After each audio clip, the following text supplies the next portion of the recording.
بسم الله الرحمن الرحيم والضحى والليل إذا سجى.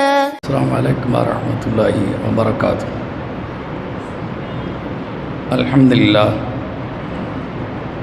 نحمده ونستعينه ونستغفره ونعوذ بالله من شرور أنفسنا وسيئات أعمالنا. من يهده الله فلا مضل له ومن يضلل فلا هادي له. وأشهد أن لا إله إلا الله وحده لا شريك له وأشهد أن محمدا عبده ورسوله. اللهم صل على محمد وعلى آل محمد كما صليت على إبراهيم وعلى آل إبراهيم إنك حميد مجيد. اللهم بارك على محمد وعلى آل محمد كما باركت على إبراهيم وعلى آل إبراهيم إنك حميد مجيد. أما بعد فقد قال الله تعالى في القرآن العظيم: أعوذ بالله من الشيطان الرجيم. اتقوا الله الذي تساءلون به والأرحام إن الله كان عليكم رقيبا. اتقوا الله وقولوا قولا سديدا يصلح لكم أعمالكم ويغفر لكم ذنوبكم ومن يطع الله ورسوله فقد فاز فوزا عظيما. اتقوا الله حق تقاته ولا تموتن إلا وأنتم مسلمون.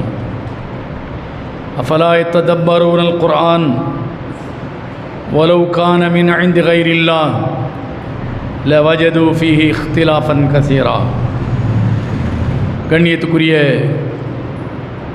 எல்லாம் வல்ல அல்லாஹ்வின் நல்லடியார்களே, அல்லாஹ்வுடைய பேரருளால் அல்லாஹ்வுடைய மார்க்கத்தை அறிந்து கொள்வதற்காக அல்லாஹ்வுடைய ஆலயம் மஸ்ஜித் அக்ஸாவில் ஜும்மாவை முன்னிட்டு நாம் அமர்ந்திருக்கிறோம். இந்த வாய்ப்பை வழங்கிய எல்லாம் வல்ல அல்லாஹ்வுக்கு அனைத்து புகழும் உண்டாகட்டுமாக. அல் குர்ஆன் அல்லாஹ்விடமிருந்து இறக்கப்பட்ட வேதம். அது மனிதனால் அவனுடைய கற்பனை வளத்தால் அவனுடைய அறிவாற்றலால் எழுதப்பட்டதல்ல என்பதை முஸ்லிம்கள் ஆழமாக நம்புகிறோம். மற்ற சமூகத்திற்கு சொல்லப்பட்டிருக்கிற வேதங்கள், கொள்கை, கோட்பாடுகளை எல்லாம் விட இன்றளவும் முனையளவும் பிசகாமல் அதனுடைய அறிவுரைகள், வழிகாட்டுதல்கள் தலை நிமிர்ந்து நிற்கின்றது என்றால் அது அல்லாஹ்வால் அருளப்பட்டது என்ற ஒரே காரணம்தான். அல்லாஹ் அல்லாத வேறு சக்தியால் இந்த குர்ஆன் வழங்கப்பட்டிருக்கும் என்று சொன்னால் அதில் நிச்சயமாக முன்னுக்கு பின் முரண்களும் புரியாத புதிர்களும் விளங்க முடியாத கதைகளும் கற்பனைகளும் அதில் நிச்சயமாக மிகைத்திருந்திருக்கும். அதைத்தான் அல்லாஹ் திருக்குர்ஆனில் 24ஆம் அத்தியாயத்தில் அல்லாஹ் சொல்லி காட்டுகின்றான். 4ஆம் அத்தியாயம் 82ஆம் வசனத்தில்: அஃபலா யத்ததப்பரூனல் குர்ஆன் வலவ் கான மின் இந்தி கைரில்லாஹ் லவஜது ஃபீ இக்திலாஃபன் கஸீரா. இவர்கள் குர்ஆனை சிந்தித்து பார்க்க வேண்டாமா என்று அல்லாஹ் கேட்கிறான். யாரை கேட்கிறான்? குர்ஆனை நம்பியவர்களை கேட்கவில்லை. குர்ஆனை நம்பியவர்கள் அதை சிந்திப்பார்கள். அதில் உள்ளது 100க்கு 100 120% உண்மை என்று நம்புவார்கள். ஆனால் குர்ஆனை நம்பாதவர்கள், அதில் சந்தேக கண் கொண்டவர்கள், அவர்களுக்குத்தான் அது நம்பிக்கை கொள்வது மிகப்பெரிய இடராக இருக்கும். காரணம், இது நிச்சயமாக அல்லாஹ்விடமிருந்து இறக்கப்பட்டிருந்தால் ஏன் இவருக்கு இறக்க வேண்டும்? ஏன் அங்கிருந்து வர வேண்டும்? நேரடியாக மலக்கே கொண்டு வந்து கையில் கொடுத்திருக்கலாமே. ஏன் மனிதனாக இருக்கக்கூடிய ஒருவரிடத்தில் தரப்பட வேண்டும் என்றெல்லாம் அநேக கேள்விகளை இறை நம்பிக்கையற்றவர்கள் காபிர்கள் அன்றைக்கு கேட்டார்கள். இல்லை, முகமதுக்குத்தான் இந்த வேதம் இறங்கியது என்று சொன்னால் முகமது மேலே ஏறி போக வேண்டும், அங்கிருந்து வேதத்தை இறக்கி கொண்டு வர வேண்டும் என்றெல்லாம் நபியை பார்த்து அந்த அரபு மக்கள் கேட்டார்கள். இதற்கெல்லாம் அல்லாஹ் விடையாக சூரா அல் இஸ்ரா என்கிற 17ஆம் அத்தியாயத்தில் அல்லாஹ் சொல்கிறான், நான் மனிதன்தான், நீங்கள் நினைக்கிற மாத்திரத்தில் நினைப்பதை செய்யக்கூடிய வலிமை எனக்கு கிடையாது.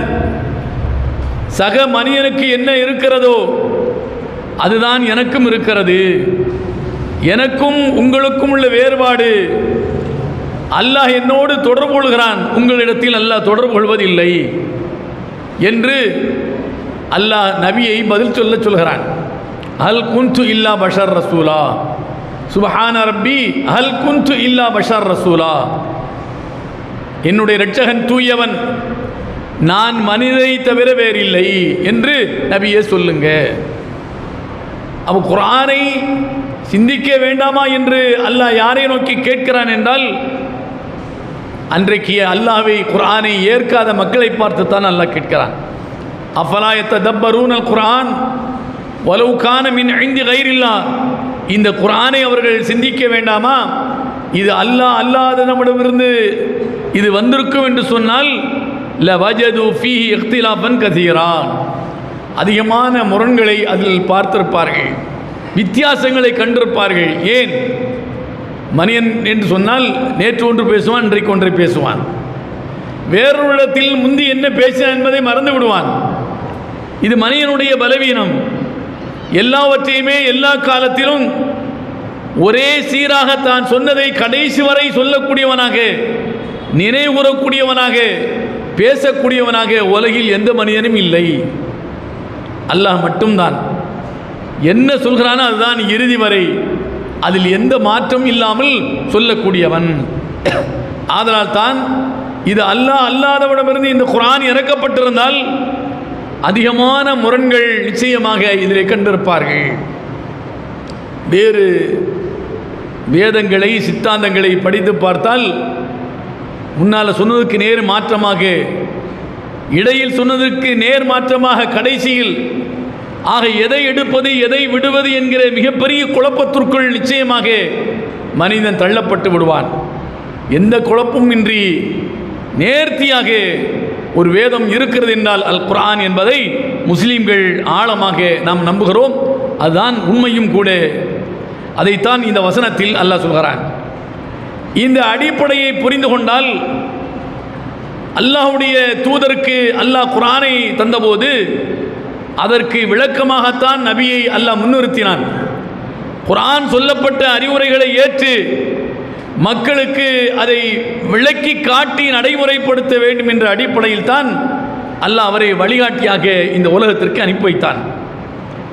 அவர்களுடைய வழிகாட்டுதலில் ஏதாவது முன்னுக்கு பின் முரண் இருந்தால் அது அல்லாஹ்வால் சுட்டிக்காட்டப்பட்டு அது சரி செய்யப்பட்டு விட்டது. ஏனென்றால் அல்லாஹ் இந்த குர்ஆனை முழுமைப்படுத்தி விட்டான். அல்யௌம அக்மல்து லக்கும் தீனக்கும் வஅக்மல்து அலைக்கும் நிஅமதி வரதீது லக்குமுல் இஸ்லாம தீனா. அல்யௌம அக்மல்து லக்கும் தீனக்கும், உங்கள் மார்க்கத்தை உங்களுக்கு முழுமையாக்கி விட்டேன், என் அருளை உங்களுக்கு நிறைவாக்கி விட்டேன், இஸ்லாமை உங்களுடைய மார்க்கமாக நான் அங்கீகரித்து விட்டேன் என்று அல்லாஹ் சொல்கிறான். அப்போ எது மார்க்கம் என்பதை நபி அவர்களை நடைமுறைப்படுத்த வைத்து செயல்படுத்த வைத்து அதை அல்லாஹ் முழுமைப்படுத்தி விட்டான். ஆதலால் நபியுடைய வழிகாட்டுதலிலும் முரண் இருக்க வாய்ப்பில்லை, முரண் இல்லை. குர்ஆனுக்கு விளக்கமாக நபி அவர்கள் சொன்னவை செய்தவை அத்தனையிலுமே எந்த முரணும் இல்லை என்று நாம் நம்ப வேண்டும். இந்த அடிப்படையை புரிந்து கொண்டு இன்றைக்கு ஒரு சில செய்திகளை இங்கு நான் கோடிட்டு காட்ட கடமைப்பட்டிருக்கிறேன். ஸைத் பின் காலித் என்பவர் சொல்கிறார், புகாரியில் இந்த செய்தி இடம்பெற்றிருக்கிறது. அக்பரஹு அன்னஹு ஸஅல உஸ்மான் பின் அஃபான் உஸ்மான் ரலியல்லாஹு அன்ஹு இடத்தில் அவர் ஒரு தீர்ப்பு கேட்கிறார். அரஐத இதா ஜாமஅ ஃபலம் யும்னி, எனக்கு நான் கேட்கிற கேள்விக்கு விடை சொல்லுங்கள். ஒரு மனிதன் தன் மனைவியோடு உறவு வைத்துக் கொள்கிறான். உறவு வைத்துக் கொண்டதற்கு பிறகு அவனுக்கு இந்திரியம் வெளியேறவில்லை. உறவு வைத்ததற்கு பிறகு இந்திரியம் வெளியேறவில்லை. இப்படிப்பட்ட நிலையில் இந்த மனிதன் என்ன செய்ய வேண்டும் என்ற கேள்வி. இதெல்லாம் நாம் கேட்டு தெரிந்து நடைமுறைப்படுத்த வேண்டியவைகள். ஏன்? அல்லாஹ் இன்னமா யத்தகப்பல் அல்லாஹு மினல் முத்தகீன், அல்லாஹ் இறையச்சம் உள்ளவர்களிடமிருந்து தான் இந்த வழிபாட்டை ஏற்றுக்கொள்வான். தூய்மையானவர்களிடமிருந்து தான் நாம் செய்யக்கூடிய வழிபாட்டை அல்லாஹ் ஏற்றுக்கொள்வான். நாம் செய்யக்கூடிய தொழுகை உதுவுடன் இருந்தால், தூய்மையாக இருந்தால் மட்டும்தான் அல்லாஹ் ஏற்றுக்கொள்வான். அப்போ உறவு கொண்டதற்கு பிறகு அவனுக்கு நீர் வெளியேறவில்லை. இப்போது அவன் என்ன செய்ய வேண்டும் என்ற கேள்வியை காலித் பின் ஜெயித் அவர்கள் உஸ்மானிடத்தில் கேட்கிறார். அப்போ உஸ்மான் ரலியல்லாஹு அவர்கள் சொன்னார்கள், யத்தவல்லவு கமா யத்தவல்லவு லிஸ்ஸலாம், அந்த மனிதன் தொழுகைக்கு எப்படி ஒது செய்வானோ அப்படி ஒது செய்து கொள்ள வேண்டும். வயகுசிலு தக்கரஹு, ஆண் உறுப்பை கழுவிக்கொள்ள வேண்டும். அவ்வளோதான். ஆண் உறுப்பை கழுவி விட்டு ஒது செய்து கொள்ள வேண்டியதுதான், குளிக்க வேண்டியதில்லை. என்னுடைய பொருள் என்ன? குளிக்க வேண்டிய அவசியம் இல்லை. ஒது அந்த அசுத்தத்தை சுத்தம் செய்துவிட்டு அவர் ஒது செய்துவிட்டு தொழுது கொள்ள வேண்டியதுதான், அவருடைய அந்த கடமை நீங்கிவிடும் என்று உஸ்மான் ரலியல்லாஹு அவங்க என்ன செய்தாங்க? பதில் சொன்னார்கள். சொல்லிவிட்டு உஸ்மான் அவர்கள் சொல்கிறார்கள், சமிஅத்து மின் ரசூலில்லாஹி ஸல்லல்லாஹு அலைஹி வஸல்லம், நபி அவர்கள் இவ்வாறு சொல்ல நான் கேட்டிருக்கிறேன். நபி அவர்கள் இப்படித்தான் சொன்னார்கள். எப்படி? மனைவியோடு உறவு வைத்ததற்கு பிறகு அவருக்கு நீர் வரவில்லை என்று சொன்னால் துளைக்கு ஒது செய்வதை போன்று ஒது செய்து கொள்ள வேண்டியதான் என்றுதான் நபி அவர்களும் சொல்ல கேட்டிருக்கிறேன் என்று உஸ்மான் அவர்கள் சொன்னார்கள். அப்போ இது குறித்து அலி ரலியல்லாஹு இடத்திலும் நான் கேட்டேன். யார்? ஜெயித் பின் காலித் சொல்கிறார். அலி அவர்களிடத்திலும் கேட்டேன். ஜுபைர் பின் அவ்வாம் என்கிற சஹாபியிடத்திலும் கேட்டேன். தல்ஹா இப்னு உபைதில்லா இடத்திலும் கேட்டேன். உபை பின் காபிடத்திலும் கேட்டேன். கிட்டத்தட்ட உஸ்மான், அலி ரலியல்லாஹு அன்ஹு, ஜுபைர், தல்ஹா, உபை பின் காப் 5 தோழர்களிடத்தில் கேட்டேன். ஃபஅமரூஹு பிதாலிக், இந்த 5 சஹாபாக்களும் இதைத்தான் சொன்னார்கள். என்ன சொன்னார்கள்? ஒது செய்தால் போதும், குளிக்க வேண்டிய தேவையில்லை என்று சொன்னார்கள். இது புகாரில 179 ஹதீஸாக இடம்பெற்றிருக்கிறது. ஆனால் இதற்கு நேர் மாற்றமாக இன்னொரு செய்தி, அதுவும் என்ன, முஸ்லிமில் 579வது செய்தியாக இடம்பெற்றிருக்கிறது. என்னவென்று சொன்னால், அபூ புர்தா அவர்கள் சொல்லி காட்டுகிறார்கள். அபீ மூஸா அஷ்அரி ரலியல்லாஹு தஆலா அன்ஹு கால, அபூ மூஸா அஷ்அரி அவர்கள் இந்த செய்தியை அறிவிக்கின்றார்கள். அவர்கள் சொல்கிறார்கள், இக்தலஃப ஃபீ ذلك ரஹத்து மினல் முஹாஜிரீன் வல் அன்சார், முஹாஜிர்களும் அன்சார்களும் இரு சாரார்களுக்கும் இந்த விஷயத்தில் கருத்து வேறுபாடு இருந்தது. எந்த விஷயத்தில்? மனைவியோடு உறவு வைத்துக் கொண்டு அவருக்கு நீர் வரவில்லை என்றால் ஒது செய்து கொள்ள வேண்டும் என்றும் சிலர், இல்லை இல்லை குளிக்க வேண்டும் என்று சிலர், அவர்களுக்கிடையில் கருத்து வேறுபாடு என்ன செய்து இருந்தது. ஃபகால் அன்சாரியூன், அன்சார்கள் சொன்னார். அன்சார் என்றால் மதீனத்து சஹாபாக்கள். லா யஜிபுல் கஸ்லு இல்லா மின தஃப்கி, அந்த அன்சாரி தோழர்கள் என்ன சொல்கிறார்கள்? அதாவது அந்த நீர்த்துளி பீரிட்டு வந்தாலே தவிர ஒது குளிக்க வேண்டியதில்லை என்று சொன்னார்கள். இப்போ நீர்த்துளி மனையோடு உறவு வைத்துக் கொள்ளும் போது பீரிட்டு வந்தால் குளிக்க வேண்டும் என்று அன்சாரி தோழர்கள் சொன்னார்கள். மினல் மா, தண்ணீர் வந்தாலே தவிர குளிக்க வேண்டியதில்லை. இப்போ தண்ணீர் வந்தாலே குளிக்க வேண்டும் என்பது அன்சாரி தோழர்களுடைய நிலைப்பாடு.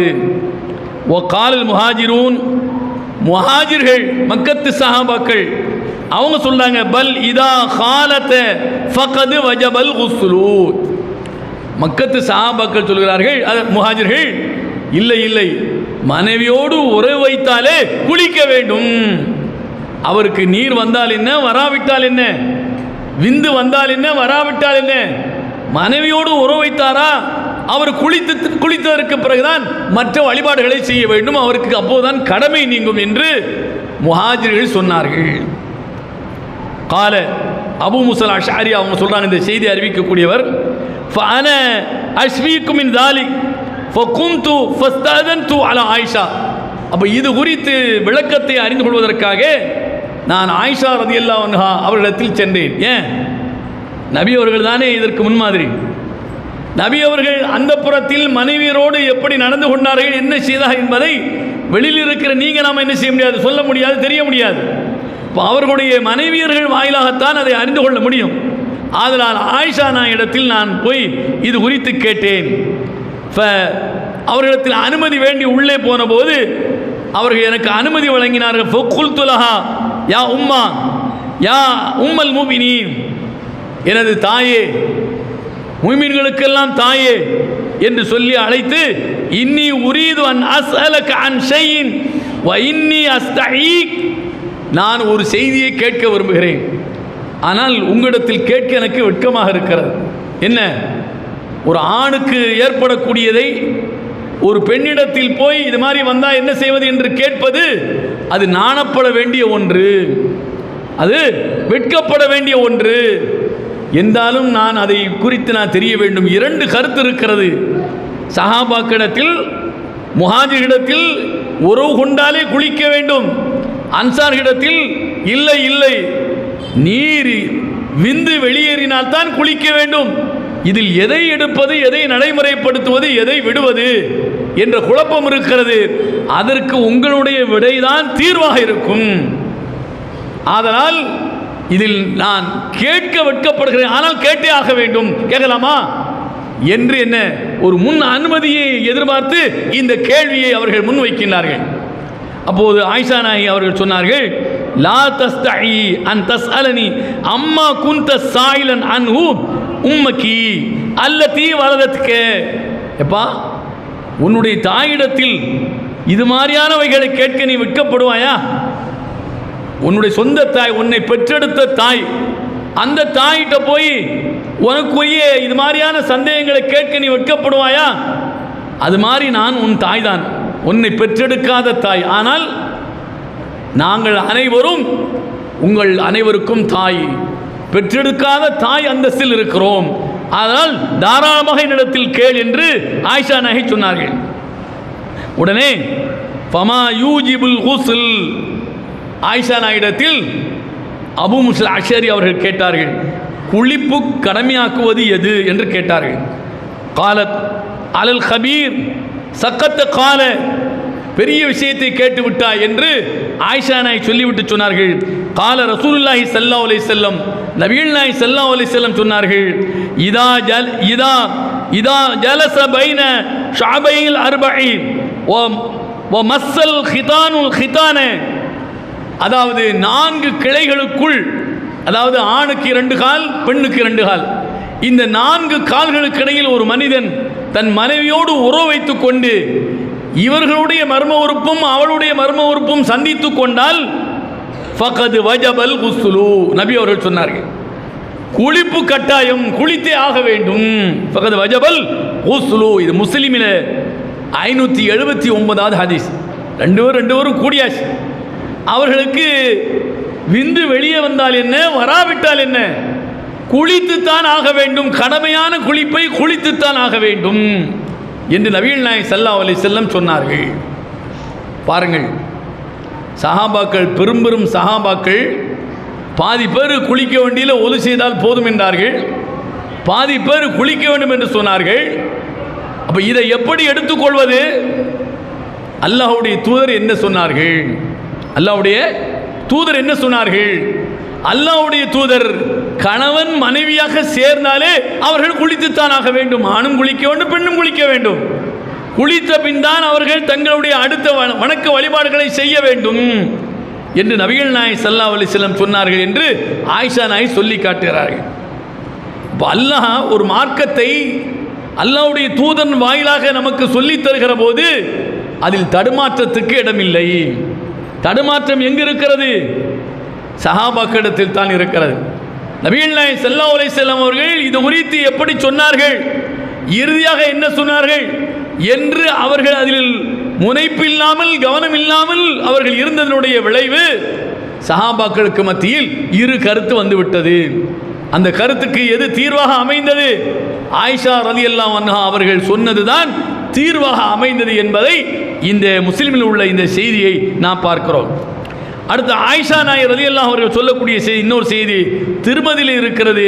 சுருக்கமாக, இதா ஜாவஸல் ஹிதானுல் ஹிதான் வஜபல் குஸ்ல் ஃபஅல்துஹு அன வ ரசூலுல்லாஹி ஸல்லல்லாஹு அலைஹி வஸல்லம் ஃபக்தஸல்னா. ஆயிஷா நாயகி சொல்றாங்க, ஆணும் பெண்ணும் இருவருடைய மர்ம உறுப்பும் சந்தித்து விட்டால் குளிப்பு கடமை. நானும் அல்லாஹ்வுடைய தூதரும் அவ்வாறு சேர்ந்தே ஒரு பாத்திரத்தில் இருந்து தண்ணீரை மொண்டு குளித்திருக்கிறோம். இவ்வளவு தெளிவாக 4 சுவருக்குள் கணவனுக்கும் மனைவிக்கும் நடந்த செய்தியை அன்னை ஆயிஷா ரலியல்லாஹு அன்ஹா அவர்கள் சொல்லித் தருகிறார்கள். உறவு வைத்தாலே முடிந்து விட்டது, அவர்கள் குளித்துத்தான் ஆக வேண்டும்.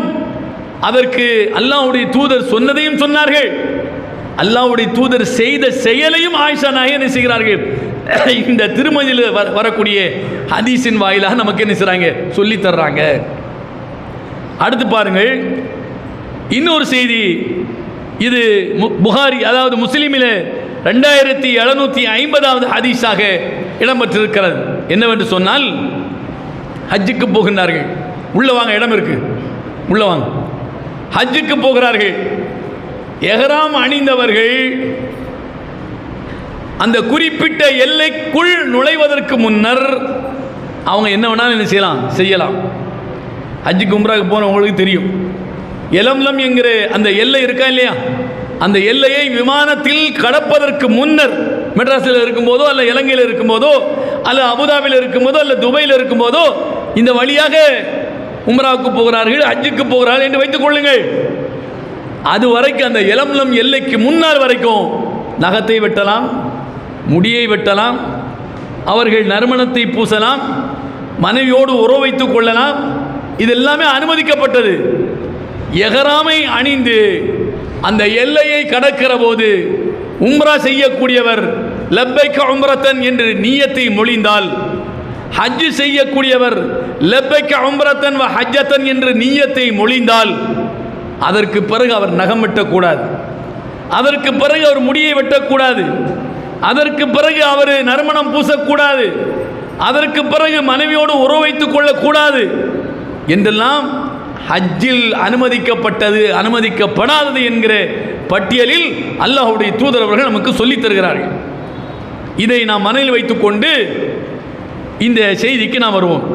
முஸ்லிமில் இடம்பெற்றிருக்கக்கூடிய 2750வது ஹதீஸ் என்ன சொல்கிறது என்று சொன்னால், நுபை பின் வஹப் அன்ன உமர் பின்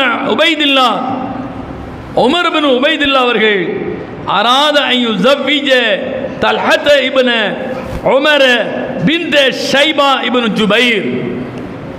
தல்ஹா இப்னு உபைது அவர்களுக்கு ஷைபாவுடைய மகளை திருமணம் முடித்து வைப்பதற்கு உமர் இப்னு உபைத் அவர்கள் விரும்பினார்கள். தல்ஹாவுக்கு ஷைபாவுடைய மகளை திருமணம் முடித்து வைப்பதற்கு விரும்பினார். ஃபஅர்ஸல இலா அபான் இப்னு உஸ்மான் ரலியல்லாஹு அவர்களுடைய மகன் அபான், அவரிடம் என்ன செய்றாங்க, ஒரு ஆளை அனுப்பி இது மாதிரி ஷைபாவுடைய மகளை தல்ஹாவுக்கு திருமணம் முடித்து வைக்கலாம் என்று நினைக்கிறோம், நீங்கள் வந்து கலந்து கொள்ள வேண்டும். யாரை? அபானை. ஏன் அபானை கலந்து கொள்ள வேண்டும் என்று சொல்கிறார்கள்? அவர்தான் அன்றைக்கு ஹஜ்ஜுக்கு புறப்பட்டவர்களுக்கு வழிகாட்டியாக முஅல்லிமாக அவர் தான் இருக்கிறார். அப்போ அந்த தலைமையில் இருக்கக்கூடியவரிடத்தில் போய் அனுமதி ப்ளஸ் அவரும் இந்த நிகழ்ச்சியில் பங்கெடுத்துக் கொள்ள வேண்டும் என்ற கோரிக்கையையும் என்ன செய்தாங்க, எடுத்து வைத்தார்கள். فقال أبان بن عثمان حضور ذلك وهو أمير الحج فقال أبان, அப்போது அபான் சொன்னார், அபான் என்பவர் உஸ்மான் பின் அஃபான் ரலியல்லாஹு அன்ஹுவுடைய மகன் அபான் சொன்னார், சமீத் உஸ்மான் பின் அஃபான் யகூல், என்னுடைய தந்தை உஸ்மான் அவர்கள் சொல்ல நான் கேட்டிருக்கிறேன். உஸ்மான் பின் அஃபான் என்னுடைய தந்தை சொல்ல நான் கேட்டிருக்கிறேன். என்னுடைய தந்தை என்ன சொன்னார்? கால ரசூலுல்லாஹி ஸல்லல்லாஹு அலைஹி வஸல்லம், நபிகள் நாயகம் ஸல்லல்லாஹு அலைஹி வஸல்லம் அவர்கள் சொன்னதாக என் தந்தை சொன்னார். லா யுன்கிஹுல் முஹரிம் வலா யுன்கஹ் வலா யக்துப் என்று சொன்னார்கள். லா யுன்கிஹுல் முஹரிம், முஹரிம் என்று சொன்னால் இஹ்ராம் அணிந்தவர், இஹ்ராம் ஆடை அணிந்தவர். ஹஜ்ஜுக்கோ உம்ராவுக்கோ அவர் என்ன ஆடை அணிந்து எல்லைக்குள் நுழைந்தவர்.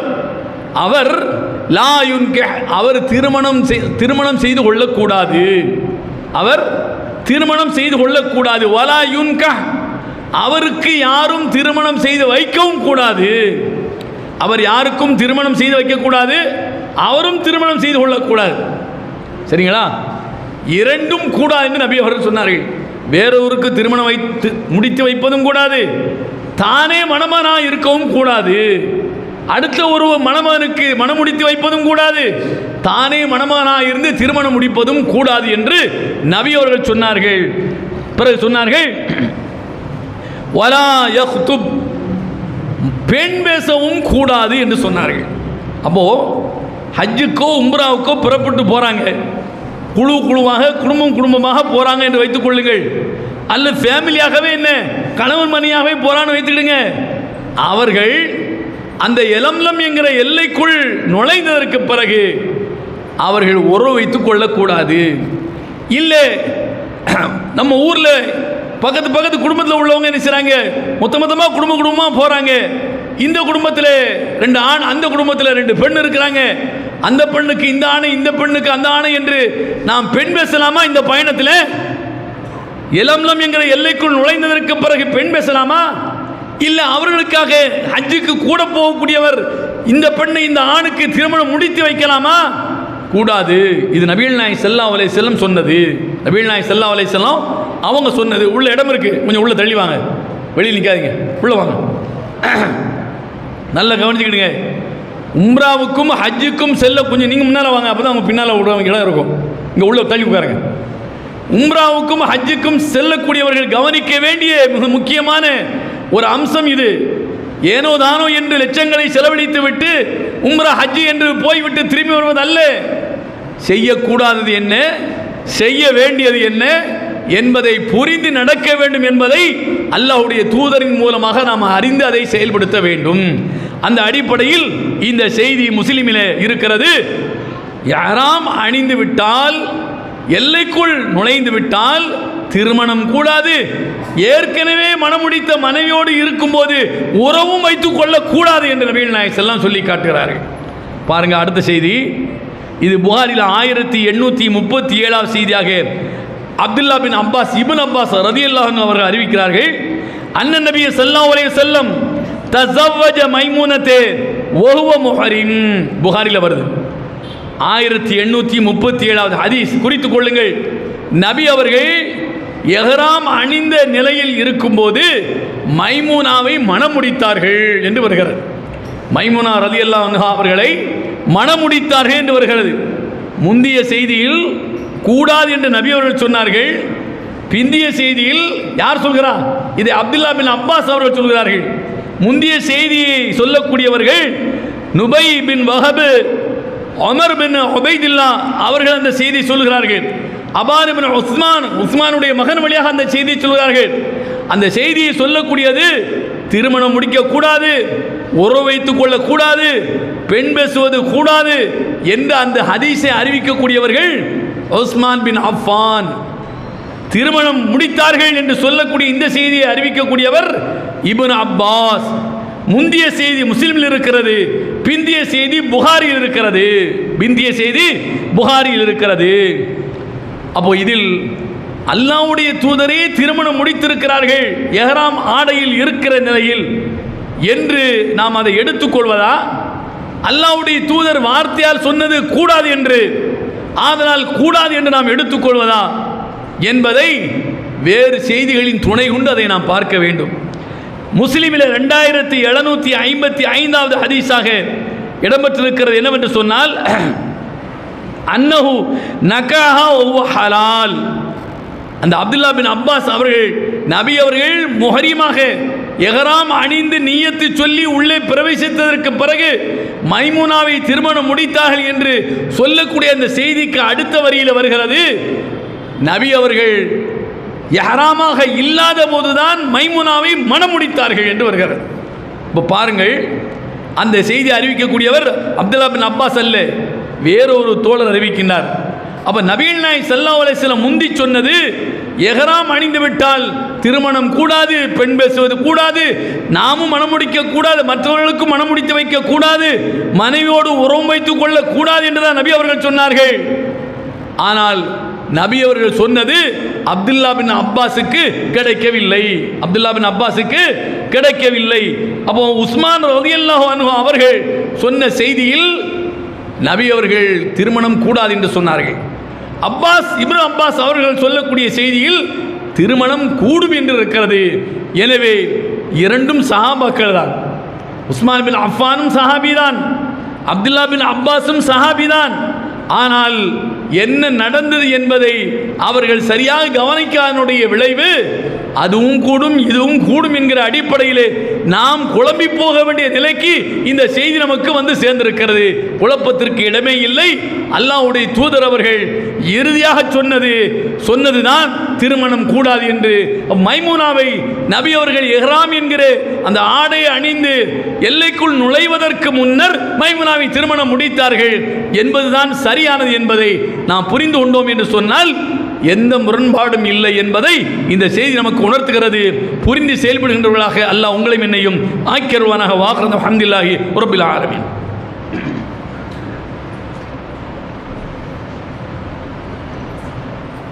அல்ஹம்துலில்லாஹ் வஸ்ஸலாத்து வஸ்ஸலாம் அலா ரசூலில்லாஹ் அம்மா பஅத்.